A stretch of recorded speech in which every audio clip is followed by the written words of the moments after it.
आज बात करते हैं अंकिता भंडारी केस की। एक ऐसा मामला जिसमें गुनहगारों को सजा तो मिल चुकी है, लेकिन न्याय के लिए जंग वो आज भी जारी है। तो आखिर ऐसा क्यों है? चलिए इसी को समझते हैं। और यही सवाल असल में इस पूरी कहानी के सेंटर में है। 3 लोग कत्ल के जुर्म में जेल में हैं, उन्हें उम्र कैद हो चुकी है। तो फिर ये मामला खत्म क्यों नहीं हो रहा? सड़कों पर आज भी इतना गुस्सा क्यों है? देखिए, इस पूरी कहानी में एक नया मोड़ तब आया जब जनवरी 2026 में ये मामला एक बार फिर से पूरे देश में छा गया। लखनऊ से लेकर दिल्ली और उत्तराखंड तक देखते ही देखते पूरे देश में विरोध की एक नई लहर उठ खड़ी हुई। और मांग सिर्फ एक थी, सीबीआई जांच।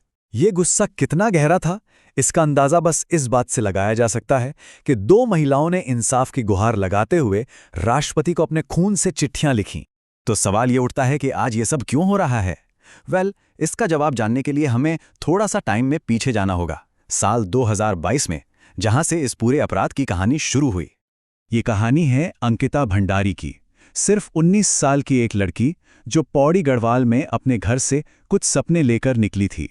उसे ऋषिकेश के एक रिसॉर्ट में रिसेप्शनिस्ट की जॉब मिली थी। अब इसके बाद जो घटनाएं हुई वो बहुत तेजी से और बहुत ही भयानक तरीके से सामने आईं। देखिए, अगस्त 2022 के आखिर में अंकिता ने ये जॉब शुरू की। 1 महीना भी पूरा नहीं हुआ था कि 18 सितंबर को वो रहस्यमयी ढंग से लापता हो गई। और महज 6 दिन बाद 24 सितंबर को उसकी लाश पास की एक नहर से। इस सनसनीखेज वारदात के बाद जाहिर तौर पर ऑफिशियल जांच का दौर शुरू हुआ और मामला अदालत की दहलीज तक जा पहुंचा। लोगों में जबरदस्त गुस्सा था और इस पब्लिक प्रेशर के बीच पुलिस ने भी तेजी से एक्शन लिया। 3 लोगों की गिरफ्तारी हुई, रिजॉर्ट का मालिक पुलकित आर्या और उसके 2 साथी सौरभ भास्कर और अंकित गुप्ता। केस की जांच के लिए एक स्पेशल इन्वेस्टिगेशन टीम यानी SIT भी बना दी गई। और फिर पूरी कानूनी प्रक्रिया के बाद एक फैसला आया। 30 मई 2025 कोटद्वार की अदालत ने तीनों को हत्या का दोषी करार दिया और उन्हें उम्र कैद की सजा सुना दी। अब देखिए, कानूनी तौर पर तो केस यहां क्लोज हो जाना चाहिए था, लेकिन ऐसा हुआ नहीं। बल्कि यही से इस कहानी का सबसे बड़ा और सबसे कंट्रोवर्शियल हिस्सा शुरू होता है। वो सवाल जो आज तक जवाब का इंतजार कर रहा है, वो VIP कौन था? देखिए, जांच के पहले दिन से ही ये आरोप लगते रहे हैं कि अंकिता पर एक बहुत ही पावरफुल VIP गेस्ट को, जिसे एक्स्ट्रा सर्विस कहा जा रहा था, वो देने के लिए दबाव बनाया जा रहा था। और आरोप ये है कि जब अंकिता ने इससे साफ इनकार कर दिया तो उसकी जान ले ली गई। और बस यहीं पर 2 बिल्कुल अलग अलग बातें आमने सामने आ जाती हैं। एक तरफ हाल ही में सामने आए वो आरोप हैं जिसमें एक महिला ने वीडियो में एक बड़े राजनेता का नाम लेकर कहा कि वही वो VIP थे, और दूसरी तरफ पुलिस की ऑफिशियल रिपोर्ट है जो कहती है कि उनकी जांच में ऐसे किसी VIP का कोई एंगल मिला ही नहीं। इस नए वीडियो के बाद तो मामला और भी ज्यादा उलझ गया है। एक तरफ जिस महिला ने ये नए आरोप लगाए उनके खिलाफ गैर जमानती वारंट जारी हो चुका है, तो वहीं दूसरी तरफ जिस BJP नेता का नाम लिया गया उन्होंने दिल्ली हाईकोर्ट में मानहानि का मुकदमा दायर कर दिया है।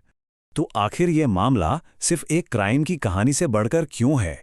क्यों ये पूरे समाज के लिए इतना जरूरी बन गया है?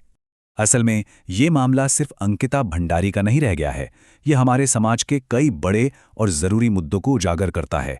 ये वर्कप्लेस पर महिलाओं की सुरक्षा पर गंभीर सवाल खड़े करता है। ये इस बहस को तेज करता है कि कैसे पावरफुल लोगों के चलते पुलिस की जांच पर भी सवाल उठ सकते हैं। और यही वजह है कि ये लड़ाई अब सिर्फ इंसाफ की नहीं बल्कि पूरे सिस्टम में सुधार की एक बड़ी मांग बन गई है। और आखिर में ये पूरी कहानी हमारे सामने एक बहुत ही बुनियादी और गहरा सवाल खड़ा कर देती है कि जब एक कानूनी फैसला, एक सज़ा भी लोगों को ये एहसास नहीं दिला पाती कि न्याय हुआ है, तो फिर सच्चे न्याय का असली मतलब आखिर है क्या? अगर आपको ये अंकिता भंडारी केस इन्फॉर्मेटिव लगा हो तो वीडियो को लाइक करें। ऐसी ही क्राइम और रियल केस स्टोरीज देखने के लिए चैनल को ज़रूर सब्सक्राइब करें। कमेंट करके बताएं कि आप अगला वीडियो किस क्राइम या केस पर देखना चाहते हैं। मिलते हैं नेक्स्ट वीडियो में।